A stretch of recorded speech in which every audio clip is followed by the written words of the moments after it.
마가복음 11장 15절로 19절 함께 살펴보겠습니다. 먼저 15절 16절입니다. 그들이 예루살렘에 들어가니라. 예수께서 성전에 들어가사 성전 안에서 매매하는 자들을 내쫓으시며 돈 바꾸는 자들의 상과 비둘기 파는 자들의 의자를 둘러엎으시며 아무나 물건을 가지고 성전 안으로 지나다님을 허락하지 아니하시고.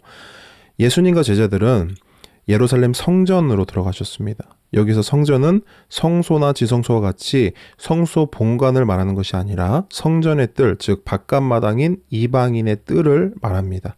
그런데 예수님은 여기서 기가 막힌 상황을 목격합니다. 성전 안에는 온통 물건을 팔고 환전을 하는 사람들로 가득한 겁니다. 여러분, 성전이 왜 이렇게 되었을까요? 이스라엘은 포로가 되었던 적이 있었죠. 그런데 이렇게 포로가 되었다가 다시 풀려나서 돌아왔을 때는 한 곳에 모여 살 수 없었고 여러 지역으로 어쩔 수 없이 흩어져 살게 되었습니다. 그런데 그렇게 흩어져 살다가 명절이 되면 어떻게 됩니까? 예루살렘으로 다 모여야 되는 것이죠. 그리고 명절 때 예루살렘을 모일 때는 반드시 각자가 제사를 위한 제물을 가지고 와야 했습니다. 하지만 멀리서부터 제물을 가지고 오는 것이 쉬울까요? 어려울까요? 어렵죠. 왜요? 먹이도 줘야 하죠. 물도 줘야 하죠. 그리고 때로는 그렇게 먼 거리에서 재물을 가지고 오다 보면 의도치 않게 재물에 흠집이 생길 수가 있습니다. 그런데 흠집이 생기면 어떻게 돼요? 힘들게 가져온 재물을 제사에 사용할 수가 없게 되는 것이죠. 그래서 이러한 불편함을 해소하기 위해서 처음에는 감람산에 돈도 환전할 수 있고 재물도 살 수 있는 시장을 만들었습니다. 그런데 돈과 이권이 그곳에 몰리다 보니까 그곳에 뭐가 생겨요? 욕심이 생기는 것이죠. 그래서 주 30년경에 대제사장 가야바가 시장에서 나오는 막대한 이익을 직접 챙기기 위해서 감람산에 멀쩡히 있었던 그 시장을 성전 안 이방인의 뜰로 옮깁니다. 그런데 이런 일을 혼자 할 수 있었을까요? 대제사장 혼자 할 수 있었을까요? 아니죠. 성전 관계자들과 종교 지도자들도 이 일에 같이 협조했죠. 그렇게 협조한 이유는 뭘까요? 거기서 나오는 이득이 있기 때문입니다. 자, 이러한 상황만 보아도 예루살렘 성전은 이미 성전의 기능을 상실했다고 볼 수 있습니다. 그 성전을 섬기는 종교 지도자들의 타락 때문이지요. 그래서 예수님은 의자를 둘러엎으십니다. 상을 둘러엎으십니다. 그리고 성전 안에서 일어나는 모든 매매 행위를 멈추게 하셨습니다. 또한 16절을 보면 물건을 가지고 성전 안으로 지나다님을 그 누구에게도 허락하지 않으셨다라고 말합니다.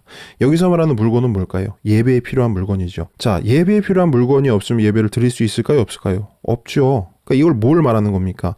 예수님은 성전 안에서 일어나는 모든 매매 행위를 멈추셨을 뿐 아니라 성전에서 드려지는 모든 예배 행위도 멈추게 하신 겁니다. 자, 이제 성전의 모든 기능은 정지가 되었습니다. 건물로서의 성전이 폐하여진 겁니다. 17절로 19절입니다. 이에 가르쳐 이르시되 기록된 바 내 집은 만민이 기도하는 집이라 칭함을 받으리라 하지 아니하였느냐. 너희는 강도의 소굴을 만들었도다 하시매 대제사장들과 서기관들이 듣고 예수를 어떻게 죽일까 하고 꾀하니 이는 무리가 다 그의 교훈을 놀랍게 여김으로 그를 두려워함일러라. 그리고 날이 저물매 그들이 성 밖으로 나가더라. 자, 예수님은 당시 종교 지도자들에게 너희들이 성전을 강도의 소굴로 만들었다라고 말씀하고 있습니다. 강도의 소굴은 예레미야 선지자의 말을 인용한 것인데요. 예레미야 7장 9절 11절 한번 같이 보도록 하겠습니다. 너희가 도둑질하며 살인하며 간음하며 거짓 맹세하며 바알에게 분향하며 너희가 알지 못하는 다른 신들을 따르면서 내 이름으로 일컬음을 받는 이 집에 들어와서 내 앞에 서서 말하기를 우리가 구원을 얻었나이다 하느냐. 이는 이 모든 가증한 일을 행하려 함이로다. 내 이름으로 일컬음을 받는 이 집이 너희 눈에는 도둑의 소굴로 보이느냐. 보라, 나 곧 내가 그것을 보았노라. 여호와의 말씀이니라. 자, 새번역 버전으로 한 번 더 읽어보도록 할게요. 너희는 모두 도둑질하고 사람을 죽이고 음행을 하고 거짓으로 맹세를 하고 바알에게 분향을 하고 너희가 알지 못하는 다른 신들을 섬긴다. 너희는 이처럼 내가 미워하는 일만 저지르고서도 내 이름으로 불리는 이 성전으로 들어와서 내 앞에 서서 우리는 안전하다라고 말한다. 너희는 그런 역겨운 모든 일들을 또 되풀이하고 싶어서 그렇게 말한다. 그래, 내 이름으로 불리는 이 성전이 너희의 눈에는 도둑들이 숨는 곳으로 보이느냐. 여기에서 벌어진 온갖 악을 나도 똑똑히 다 보았다. 나 주의 말이다. 자, 여러분, 예레미야 당시 이스라엘의 지도자들은 온갖 악한 일을 행하면서도 하나님의 성전에 나와서 회개하기는커녕 뭐라고 말합니까?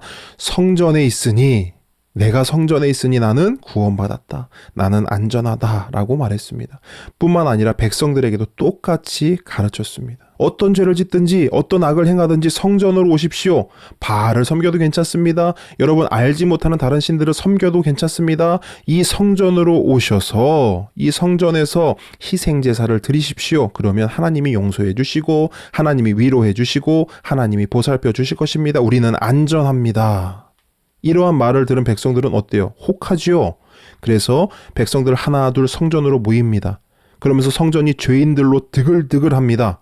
그리고 그들이 한 목소리로 외칩니다. 종교 지도자들과 백성들이 한 목소리로 나는 성전에 있으니 나는 구원받았다. 나는 성전에 있으니 나는 안전하다.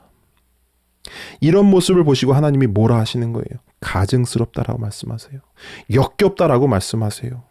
그래, 내 이름으로 불리는 이 성전이 너희 눈에는 도둑들이 숨는 곳으로 보이느냐? 이곳이 강도의 소굴로 보이느냐? 여기에서 벌어진 온갖 악을 나는 똑똑히 다 보았다. 그런데 이러한 강도의 소굴은 예레미야 당시에만 존재한 것이 아닙니다. 예수님 당시에도 존재했습니다. 뿐만 아니라 오늘날에도 존재합니다. 종교 지도자들이 그렇게 만들어 놓은 것이지요. 목사들이 그렇게 만들어 놓은 것입니다. 그래서 예수님은 이렇게 말씀하십니다. 내 집은 강도의 소굴이 아니라 만민이 기도하는 집이라. 여러분 이 말씀은요. 이사야 56장 7절을 인용한 말씀입니다. 이사야 선지자는 새로운 성전에 대해서 예언했어요. 그 성전은 죄를 짓고도 회개하지 않는 뻔뻔한 자들이 아니라 하나님을 경배하고 하나님의 이름을 사랑하고 하나님의 언약을 굳게 지키는 유대인뿐 아니라 이방인을 포함한 천하 만민이 나와서 기도하는 집이 될 것이라고 예언했습니다. 그리고 예수님은 이사야의 선지자의 그 말씀을 인용해서 바로 그 성전이 바로 그 새로운 성전이 자기 자신임을 말씀하고 있습니다. 실제로 예수님은요. 건물로서의 성전을 헐라고 하시면서 뭐라고 말씀하세요? 그 성전을 3일 만에 내가 다시 세우겠다 말씀하십니다. 어떤 의미입니까? 예수님의 죽으심과 부활하심으로 강도의 소굴 같은 옛 성전을 허물고 예수님 자신이 새롭고 영원한 성전이 되시겠다는 것입니다. 더욱 놀라운 것은 죽으시고 부활하신 예수님께서는 승천하신 후에 성령을 보내주시는데 그 성령을 받는 자를 무엇이라고 부릅니까? 고린도전서 3장 16절을 보겠습니다.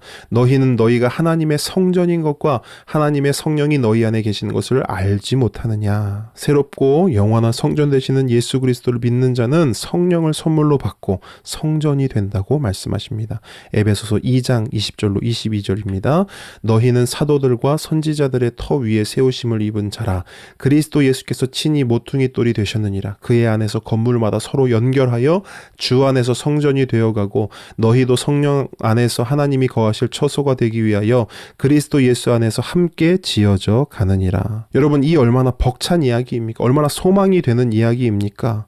여러분 우리가 매일 성령 안에서 예수 안에서 성전이 되어갑니다. 하나님이 거하실 처소가 되어갑니다. 여러분 정말 그렇게 되기를 원합니다. 그러기 위해서 여러분 우리가 해야 될 것은 무엇입니까? 우리가 말씀 앞에 서는 것입니다. 우리가 말씀 앞에 설 때 성령께서 그 말씀을 깨우쳐 주십니다. 그 말씀이 깨우쳐지면 우리는 무엇을 알게 됩니까? 예수 그리스도를 알게 되죠. 진짜 예수가 누구인지를 깨닫게 됩니다. 십자가에서 죽으시고 부활하신 그 예수 그리스도를 우리의 삶의 현장에서 말씀을 통해서 알고 느끼고 경험할 수 있는 것입니다. 여러분 이렇게 매일매일 살아가며 우리가 예수 안에서 성령 안에서 성전이 되어가길 축복합니다.